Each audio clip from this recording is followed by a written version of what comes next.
Docteur HD. Bonjour à tous, je suis Christian Cac, docteur en économie. Cac, en 3 lettres, comme c'est assez clair. Et avec moi, l'économie va le devenir, assez clair. Quand j'étais jeune, j'allais au cinéma en plein air, le drive-in, draguer les gonzesses en allant voir des grosses productions très chères qu'on mettait plein la vue et qui pouvaient rapporter gros. Mais aujourd'hui, est-ce qu'un film doit encore coûter plus pour rapporter plus? Marilyn Poisson, ancienne égérie du cinéma d'auteur du Liechtenstein, veut se lancer dans la réalisation de films grand public, des blockbusters, pour gagner beaucoup d'argent. Mon ami Klaus Protocol, pilote de kart spécialiste en marketing, a tenté de la canaliser. Cinéma, quand c'est cher, ça marche. Comment il s'appelle déjà le gros film que tu veux réaliser? Godzilla revient par la ligne D du RER parce qu'il n'a pas pu prendre le bus à la Défense. Et tu vises quel public exactement? Le public des moyens de transport, des gens de 1,90 m environ. Ah d'accord, le grand public. C'est quoi ton budget présentement? No limites. Je me suis associé avec un riche homme d'affaires kazakh. On va faire péter tous les compteurs.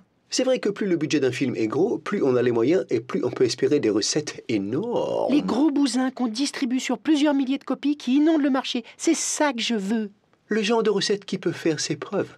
Spider-Man 3 a coûté un poumon et un rein à son producteur. Environ 220 millions de budget global, puis environ 120 millions de dollars en publicité et marketing, à quoi j'ajoute les salaires des stars, environ 30 millions de dollars. On taquine les 400 millions de dollars de dépenses pour ce même film. Au final, les recettes mondiales représentaient 890 millions de dollars. Hein? Ça vaut le coup de dépenser du pognon. Je vais faire un film qu'avec des effets spéciaux en 3D, sans histoire, avec de la grosse vedette, plus cher qu'Avatar. Tu vois, Jeannot, j'ai mis un objectif de caméra plus gros. On va faire un film plus gros qu'Avatar. Pas mieux, hein, j'ai dit juste plus gros.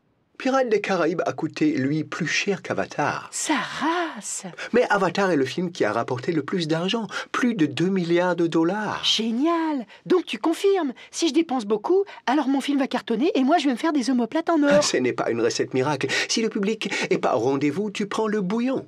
Les dépenses sont tellement colossales que ça peut couler le studio qui le produit. Tu veux me décourager, c'est ça? Écoute-moi bien, en 1995, Waterworld, réalisé par Kevin Costner, n'a rapporté que 88 millions de dollars, alors qu'il en avait coûté 175 millions. Le film a coulé et la carrière du réalisateur avec. Les gars, on est mal, hein. Kevin Costner veut faire la suite de Waterworld. Ah ouais, génial! Ouais, ça va s'appeler Waterbed, c'est l'histoire d'un lit avec de l'eau. L'important, c'est la rentabilité d'un projet. Si tu veux produire du gros lourd, lance-toi dans la série. Ah non, je veux pas faire de téloche. Je parle de séries de films de cinéma. Superman, Pirates des Caraïbes, Harry Potter.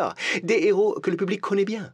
C'est la parade trouvée par les studios pour minimiser les risques. Miser sur des franchises. Sa mère! Et si je veux produire un gros film en France, je fais quoi, moi? Tu rachètes les franchises Astérix ou La Vérité si je mens et tu produis les prochains. Et si je produisais plutôt Bienvenue chez les Ch'tis 2, ce film qui a fait 20 millions d'entrées, à qui je m'adresse? À Danny Boone. Ah, Danny Boone, ils sont forts, ces ricains.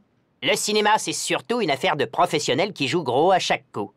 C'est mon filleul Balthazar Lafrange, critique de cinéma gastronomique, qui en parle le mieux. C'est pas parce qu'on produit cher un film que c'est rentable. Quand le spectateur veut pas, il veut pas. Le cinéma d'horreur coûte que dalle et peut rapporter gros, lui.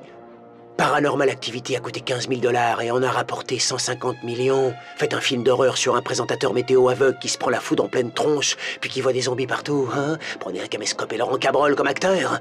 Ça peut déchirer. Merci Balthazar, j'ai l'impression d'entendre les cahiers du cinéma en français.